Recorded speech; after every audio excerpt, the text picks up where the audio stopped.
Paalaala lang po ang mga gamit nyo pag binisita ang Binondo.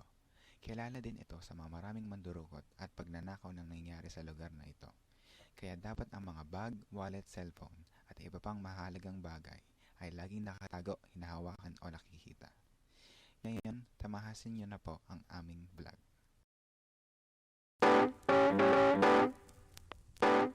Ako si Pauline. Hi, ako si Rina. Ako si Angel. Ay, ako nga pala si Sean. Ay, ako si Rafael. Ako si Mark Aaron. Angel po. Ako si Sa. Ako si Luigi. At ako naman si Dominic. Guys, OTW kami papuntang Kalentong. Kalentong. Para pumunta ng Binondo, no? Medyo mainit lang talaga. Stay po. Ang sabihan na 8:20 na po kami papunta. 8:20. So sa kasalukuyan nandito po tayo, papunta po tayong Kalentong. At kamusta po yung biyahe nyo? Ang init po. Kamusta daw biya? Traffic. Init. Go na. So ngayon nandito po kami sa may Kalentong at pupunta po kami papuntang Divisoria. Sorry.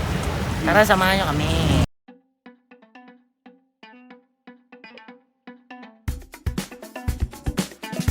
Yun.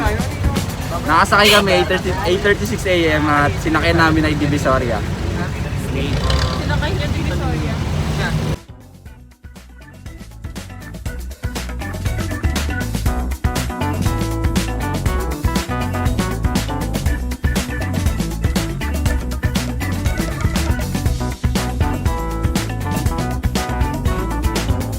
Hello, nakasakay na kami sa Divisoria papuntang Binondo. 8:59 na. Ayan.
Maayong buntag kanyang tanan.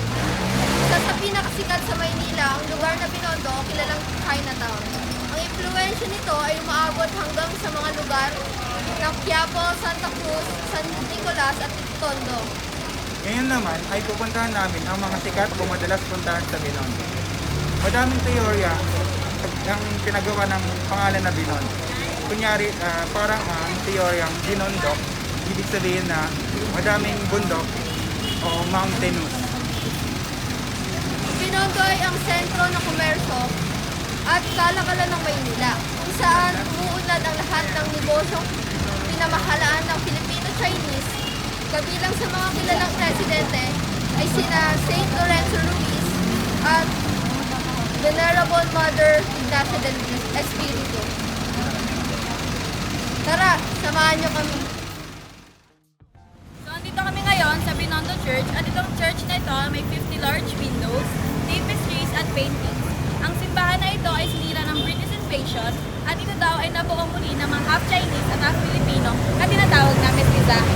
Ang fiesta naman dito ay pinagdiriwan sa huling linggo ng Oktubre para kay Nuestra Senora del Santo Rosario.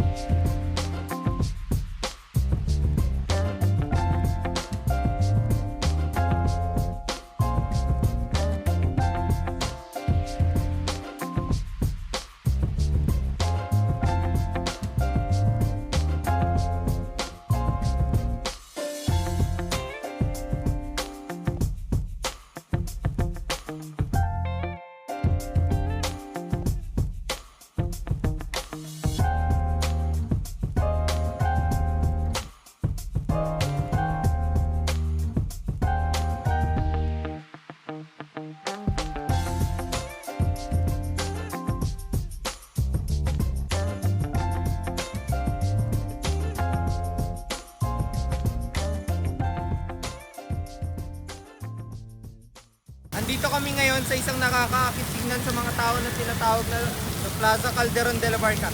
Una siyang tinawag na Plaza Binondo at Plaza de San Lorenzo Luis. At ngayon nakikita rin po natin na marami nagpapapicture rito. Plasang ito nakatayo din ang pangalan San Lorenzo Luis na ipinangalan na Binondo Church. Kung makikita natin, siya ang pinakaunang naging santo na Pilipino. Kung makikita natin, ang statwa ay medyo maluma dahil sa katagalan nito.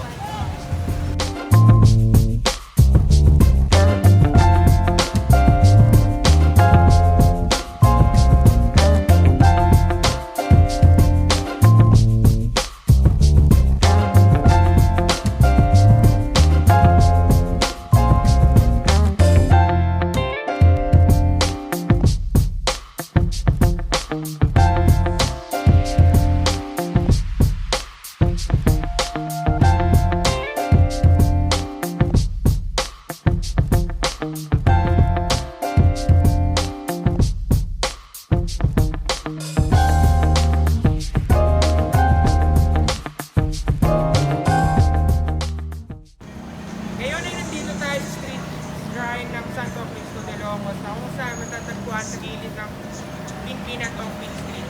Ito po ay nagsisimbolize fusion ng isang Chinese at Filipino Catholics.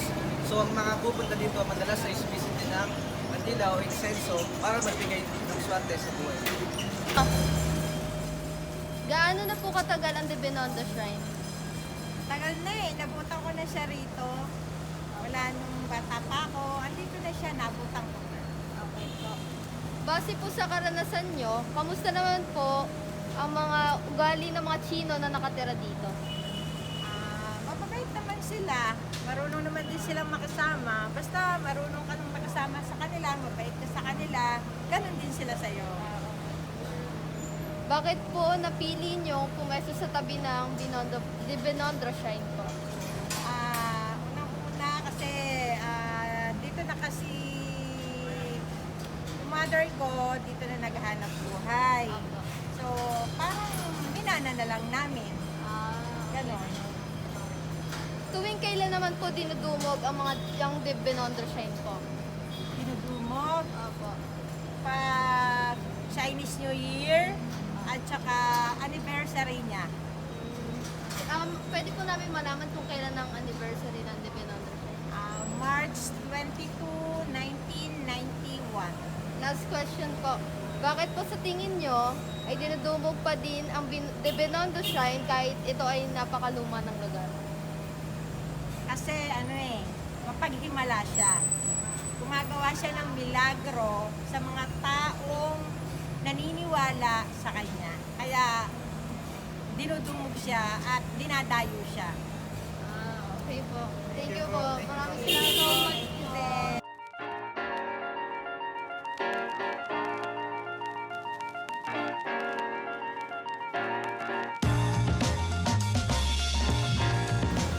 Ngayong nagugutom po kami, ay nandito kami sa Quintin Paredes dahil pupuntahan po namin ang isa sa pinakasikat na pagkain na ay tawag ay New Pohe o kilala sa masarap na lumpia dito. Ito rin ay malapit sa tinatawag na Carnival Street na kung saan marami tayong makikita na tindahan ng mga putas at gulay. Tara, Samahan niyo kami.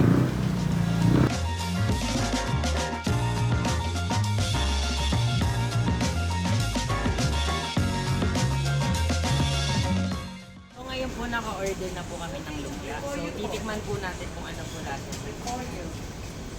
So meron po ditong sauce.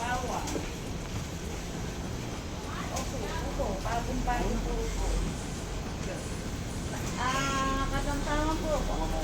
Maliit ang buto nito.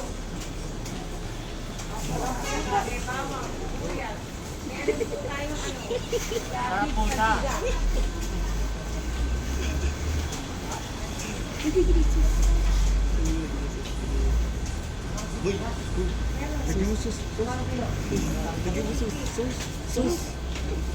Lalagyan po namin ng sauce.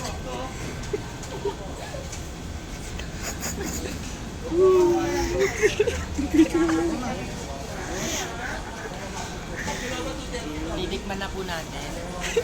Ulit. Bawang, sibuyas. Masarap. Totoong chismis.